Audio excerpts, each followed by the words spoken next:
दोस्तों, एक डीएम साहिबा का तैनाती कुंभ मेले में की जाती है, जहाँ पर वो अपनी ड्यूटी को बेहद तरीके से निभा रही थी। पहला ही दिन था, नागा साधुओं की भीड़ लगी हुई थी। उसी में से एक नागा साधु निकलता है और डीएम साहिबा के हाथ को पकड़ लेता है। जैसे ही डीएम साहिबा उस साधु की तरफ देखती हैं, डीएम साहिबा के होश उड़ जाते हैं। माथे से पसीना छूटने लगता है, आंखों से झरझर झरझर आंसू निकलने लगती हैं, आंसुओं की धार निकल जाती है।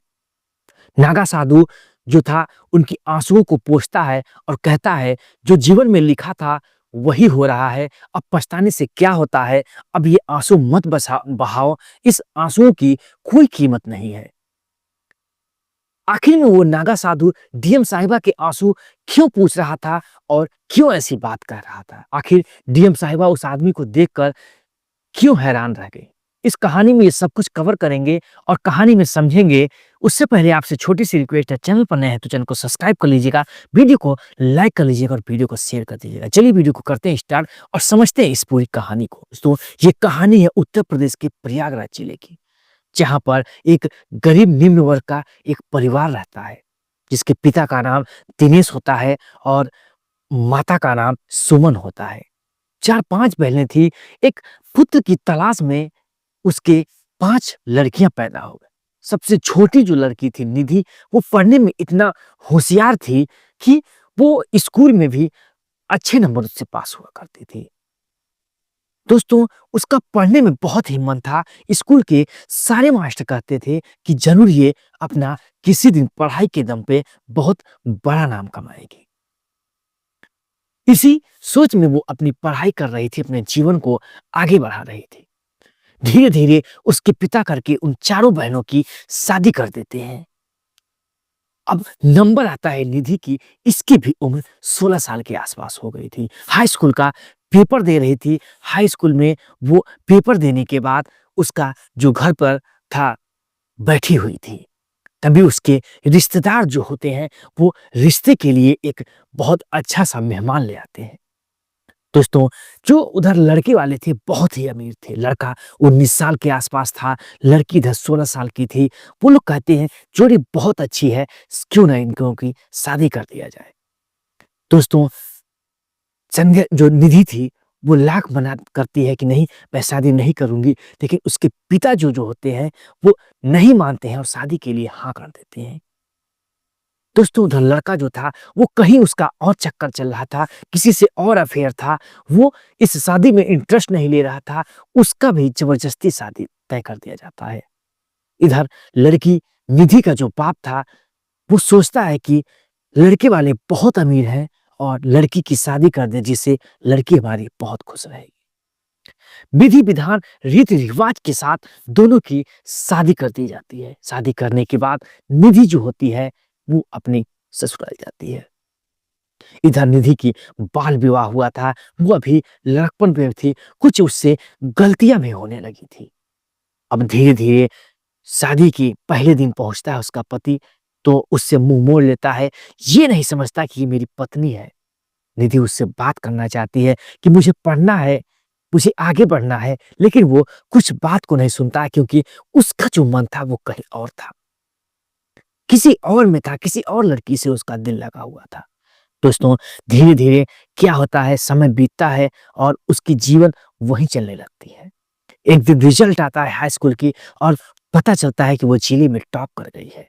वो बहुत ही खुश होती है, प्रसन्न होती है, लेकिन उसके ससुराल वाले इस बात से कोई फर्क नहीं पड़ता था। धीरे धीरे उसको उसके सास ससुर उसे ताना मारने लगते हैं, उसे सताने लगते हैं। अब इधर धीरे धीरे क्या होता है कि उसका जो पति होता है, जिसका नाम अमित होता है, जिससे वो मोहब्बत करता था, उसकी भी शादी हो जाती है। अब वो कम में दारू पीने लगता है, बहुत अश्लील अश्लील गालियां देने लगता है। दोस्तों, अब वो भी अपनी पत्नी निधि को सताने लगता है। धीरे धीरे सालों बीत जाते हैं। अपने मम्मी पापा से वो कहती है, लेकिन उसके माता पिता भी नहीं सुनते। कहते हैं, बेटा तुम्हें वही रहना है, तू अपनी जवान को दबा कर उनके बातों को मान कर रहे। अब सोचती है निधि, मैं क्या करूं? अब उसे कुछ ना कुछ बनना था, उसे पढ़ाई के दम पे कुछ ना कुछ हासिल करना था। इसी वो सोच में क्या करती है, एक दिन अपने जेवर गहनों को उठाती है और बैग में अपने वस्त्रों को भरती है और घर से रवाना हो जाती है, भाग जाती है। भाग के वो दिल्ली के पास नोएडा में पहुँचती है और वहाँ पर एक कोचिंग संस्थान पे, जहाँ पर अनाथालय के कुछ बच्चे-बच्चियाँ पढ़ रहे थे, वहाँ पे पहुँच जाती है। दोस्तों, अब उसके पास कुछ धन दौलत थी, एक रूम किराए पर लेती है। अनाथ बच्चों से उसका मुलाकात होती है, जिससे सजेशन वो लोग देते हैं कि यहाँ पर तुम रह लो, तुम्हें बहुत ही अच्छा रहेगा। किसी प्रकार से वो वहाँ पर रहकर एक स्कूल में एडमिशन करवा के वो इंटर फाइनल करती है। धीरे-धीरे सिलसिला चलता है, एक छोटी-सी कंपनी में जॉब करने लगती है, कुछ पैसे वहाँ से कमाती है और इमरजेंसी के लिए वो अपनी ज्वेलरी रखी थी, अपने जेवरात रखे थे, जिसको बेचकर वो अपना काम चला लेती थी। दोस्तों, अब वो बीए में एडमिशन लेती है और 3 साल लगते हैं अपने बीए भी, वो बहुत ही अच्छे नंबर से वो पास कर लेती है। पढ़ने में बहुत ही होशियार थी, वो सारे क्लास टॉप कर रही थी और उसका दिमाग बहुत तेज चलता था। दोस्तों, बीए जब फाइनल करती है, उस लास्ट ईयर में एक आयोजन होता है पुरस्कार का, सम्मानित का, जिसमें कि निधि को सम्मानित करने के लिए वहाँ की डीएम साहिबा आती हैं। डीएम साहिबा को देखकर निधि के अंदर का वो आग जगती है कि क्यों ना हम भी इसी प्रकार से कोई ऑफिसर बने, जिससे हमारी भी नाम हो। दोस्तों, उनके पीछे थोड़ी देर लग जाती है। मैडम डीएम साहिबा पूछती हैं कि आखिर बेटा तुम मेरे पास क्यों आगे पीछे घूम रहे हो, जरूर कुछ तुम्हें मेरे से काम है। कहती है, हाँ, मैं भी आपकी तरह ऑफिसर बनना चाहती हूँ। मैम बताइए, मार्गदर्शन दीजिए कि मैं कैसे बन पाऊँ। वो सारी कहानी प्रक्रिया बताती है कि आप ऐसे-ऐसे कोचिंग करेंगी और इस कॉम्पिटिशन को बीट करेंगी तो आप भी एक आईएएस ऑफिसर बन सकती हैं। दोस्तों, उसी के फिराक में फिर वो आईएएस ऑफिसर बनने के लिए एक बड़े से कोचिंग संस्थान में वो अपनी एडमिशन लेती है। लेने के बाद वो नियमित तैयारी करने लगती है। उसी कोचिंग क्लास में एक सुमित नाम का लड़का भी पढ़ता है, जिससे इसकी दोस्ती हो जाती है। दोस्तों दोस्तों धीरे-धीरे दोस्ती कब दोनों लोगों का प्यार में बदल जाता है, ये निधि भी नहीं समझ पाती है। इधर वो अपने पति को छोड़कर चली गई थी और वहाँ पर एक, समझ लीजिए कि लड़की की ज़िंदगी जी रही थी। वो लड़का भी नहीं समझ पाता कि ये शादीशुदा लड़की है और उससे प्यार कर बैठता है। एक दिन जो सुमित था वो अपने प्यार का इज़हार कर देता है। दोस्तों, जब प्यार का इज़हार करता है, उसके आँखों में आँसू भर आते हैं निधि के कि अब इसे झूठ कैसे बोला जाए? इसे क्यों गुमराह किया जाए? वो कहती है कि आप मेरी ज़िंदगी के बारे में नहीं जानते हैं। कहता है कि मैं आपकी ज़िंदगी के बारे में जानना भी नहीं चाहता हूँ। लेकिन वो लाख मनाने के बाद वो अपनी ज़िंदगी की वो सारी हकीकत को बताता है। वो लड़की बताती है उस लड़के को, तो वो कहता है कोई बात नहीं, कोई फ़र्क नहीं पड़ता। दिल लगी गधे से तो परी क्या जी। दोस्तों, वो ये भी मानने के लिए तैयार था कि आपका बाल विवाह हुआ उससे क्या, मैं तब भी पर तुम्हें अपनाने के लिए तैयार हूँ, बस तुम ना करो।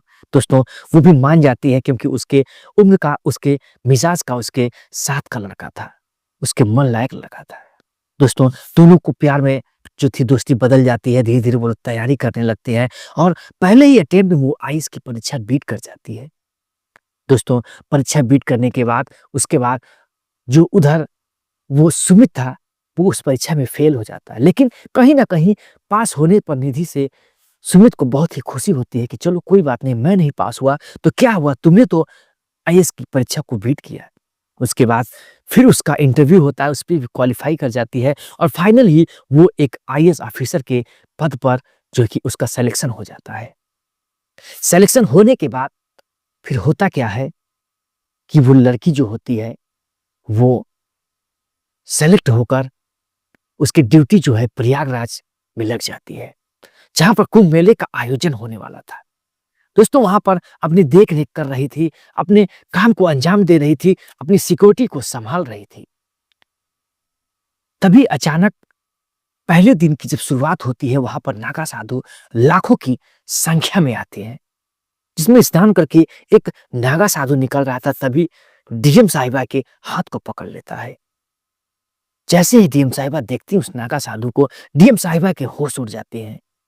क्योंकि दोस्तों वो कोई और नहीं बल्कि उसी का वो पहला पति था, जिसने उसे प्रताड़ित करके जो है कि उसकी ज़िंदगी बद से बदतर बना दी है, जिसकी वजह से वो घर से छोड़कर भाग आई थी।